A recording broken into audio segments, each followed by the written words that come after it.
If you were to fly around Canada in a helicopter, you would see beneath you major differences from place to place. Rounded hills and broad valleys, low rocky lake country, plains that stretch to the horizon, jagged peaks and ice-filled valleys. To understand these differences and where we should expect to find them, we must have some idea of the rock structure of North America. Geologists see a broad pattern in it. A great core of very old, very hard rock, which they call the Canadian Shield.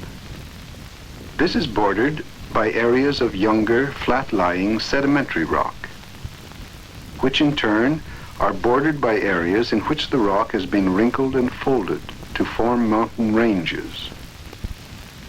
We shall begin in the Canadian Shield. This region, like all of Canada, was once covered by vast ice sheets that slowly moved over the land, scraping off soil and, as they retreated, creating innumerable lakes.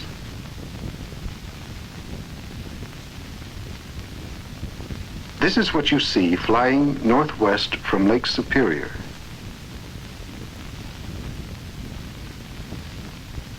Lakes and forest cover much of this part of the shield.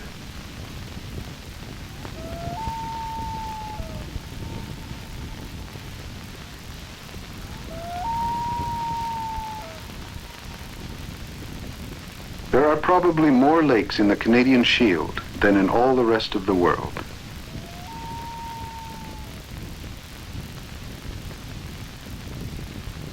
The old hard rock that distinguishes this region is never very far beneath the surface.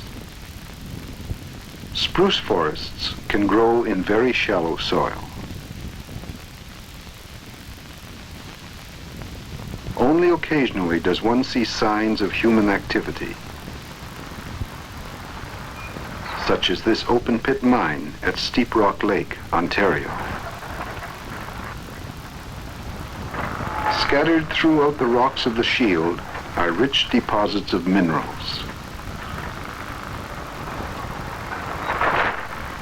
Hundreds of miles to the north, as you fly beyond the tree line, the rock becomes clearly visible, covered in the short summer by a thin layer of mosses and lichens.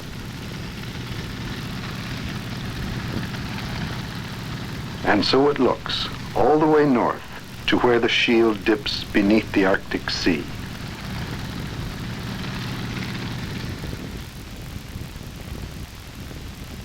The Canadian Shield makes up about half of Canada and a small part of the United States.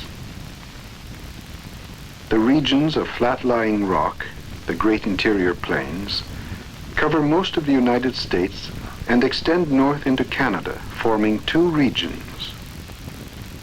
The Great Plains to the west, the Great Lakes St. Lawrence lowlands to the east. The Hudson Bay and Arctic lowlands may be considered as outlying portions of the Great Interior Plains. The ice sheets that scraped bare large areas of the shield laid down rich deposits of soil in the plains regions around it. This is what you see flying south from Montreal.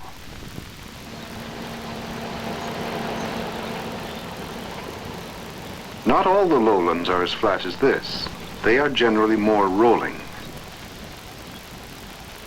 Here you would have to dig down 30 feet to reach bedrock.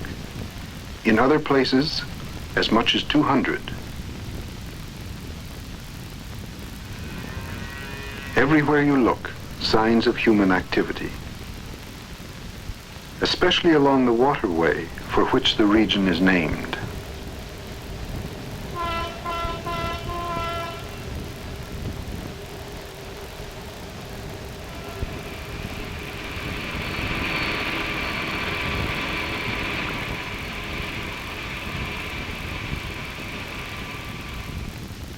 The The Great Lakes St. Lawrence lowlands is a comparatively small region.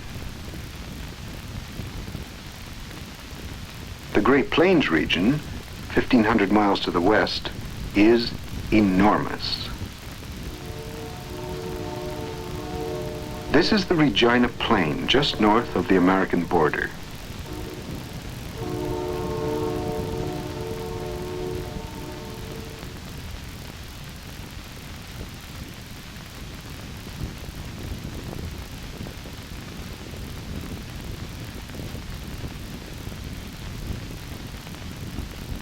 This flat, fertile, treeless plain was once the bottom of a glacial lake.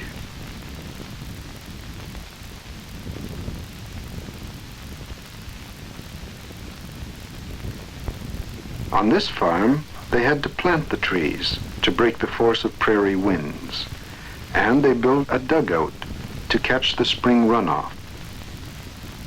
For this is a generally dry region. Water is precious. But it would be a mistake to think that all the land is as flat as this.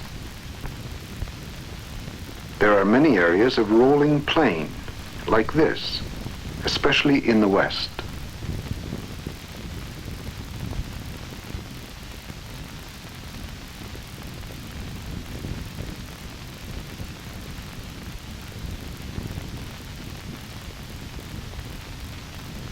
"300 miles north, the land looks different, for climate and vegetation change.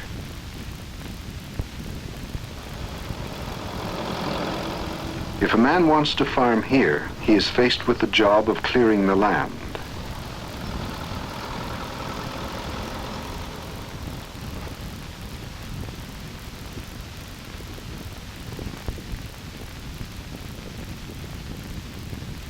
But although the landscape changes, beneath the forests, beneath the soil they grow in, there is still flat-lying sedimentary rock.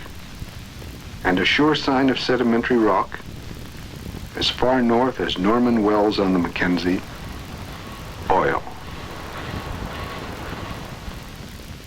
There are two other plains regions in Canada.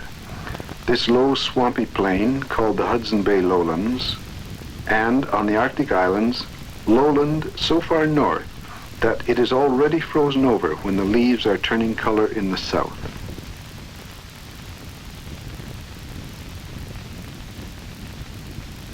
The interior plains, all underlain with flat-lying rock. Around them, the rock has been crumpled by gigantic forces, thrusting up the mountain ranges that rim the continent. To the west, the Cordillera. To the north, the remote Inuitian or Arctic mountains, and to the east, the Appalachians. The Rocky Mountain system forms part of the Cordillera in the west.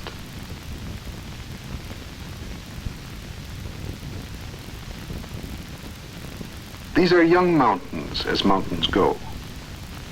Their peaks have not yet been rounded and smoothed by time.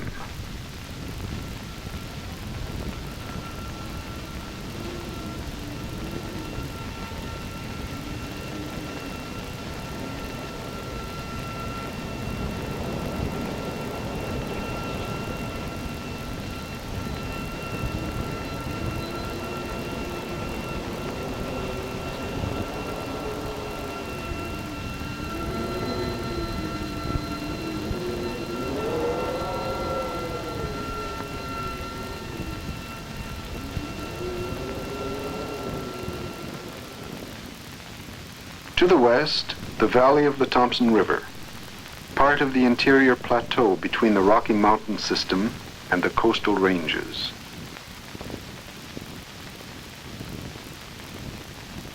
Orchards flourish only where there is irrigation. There is little rainfall here.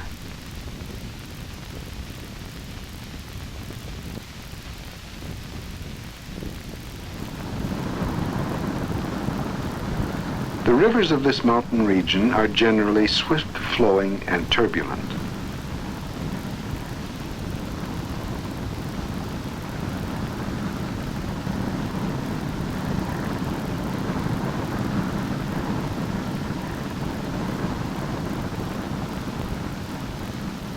over millions of years, the Fraser River has carried down to its mouth the rich soil that forms the delta.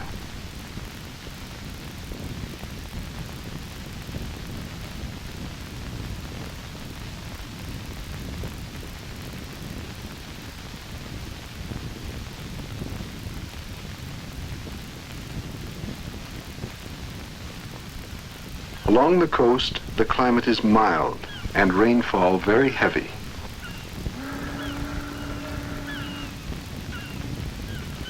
Great forests thrive in this damp climate, on the slopes leading down to the sea.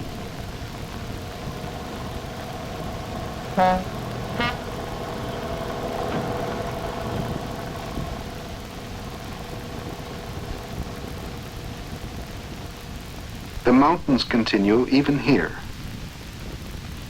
their peaks emerging as countless islands in the sea. More than 2,000 miles north, another mountain region, the Inuitian or Arctic Mountains. This far north, we still find remnants of the ice sheets that once covered all of Canada.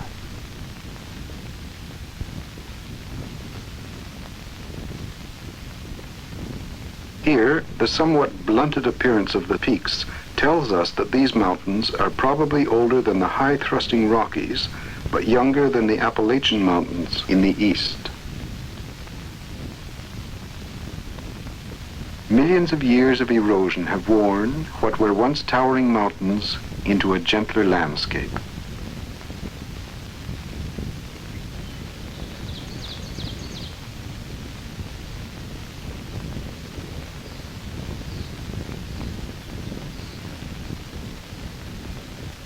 In mountain regions as old as this, we find great areas of lowland and plain, like the St. John River Valley.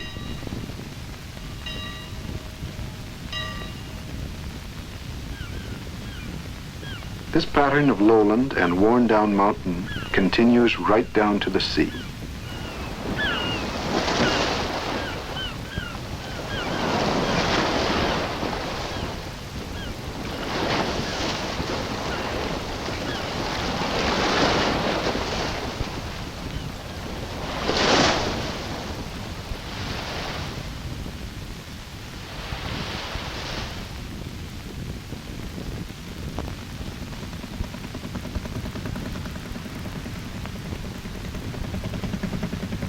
And here we end our journey. We have seen something of the basic structure of our continent. The Canadian Shield, bordered by interior plains, bordered by outer mountain regions. There are great variations within each region, but the map stands as a guide to where we are likely to find the varying features that make up the face of our land.